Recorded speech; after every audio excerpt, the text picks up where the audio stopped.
করার পরিপ্রেক্ষিতে আপনারা জানেন যে অভিজিৎ পান্ডে বলে একজন স্টুডেন্ট সেখানে এসে অসুস্থ হয়েছিল এনআইটি কলেজে।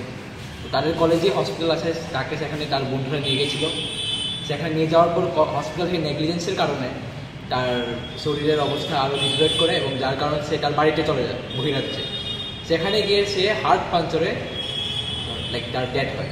এরপর কলেজে তারা এর ডায়াগনোসিস সম্পূর্ণভাবে অস্বীকার করলো এবং তারা যারা স্টুডেন্ট আছে, যারা তার রুমমেট, তার বন্ধু, তার ব্যাচমেট, তাদের উপর প্রেসার ক্রিয়েট করলো তারা যেন স্টেটমেন্ট না দেয় কোনো কাউকে।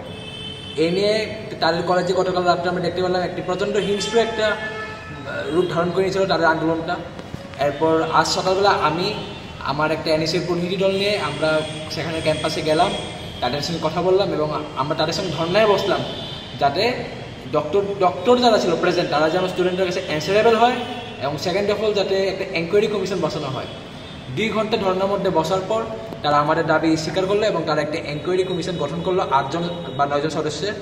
এবং আজ বিকেলে তারা স্টুডেন্টের সঙ্গে ডক্টরদের দেখা করাবে এবং তারা ডক্টররা স্টুডেন্টরা যে প্রশ্ন আছে তার উত্তর আজ তারা বিকালবেলা দেবে।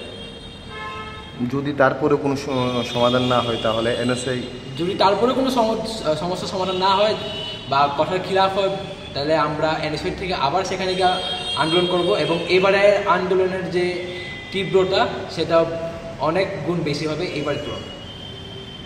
Thank you.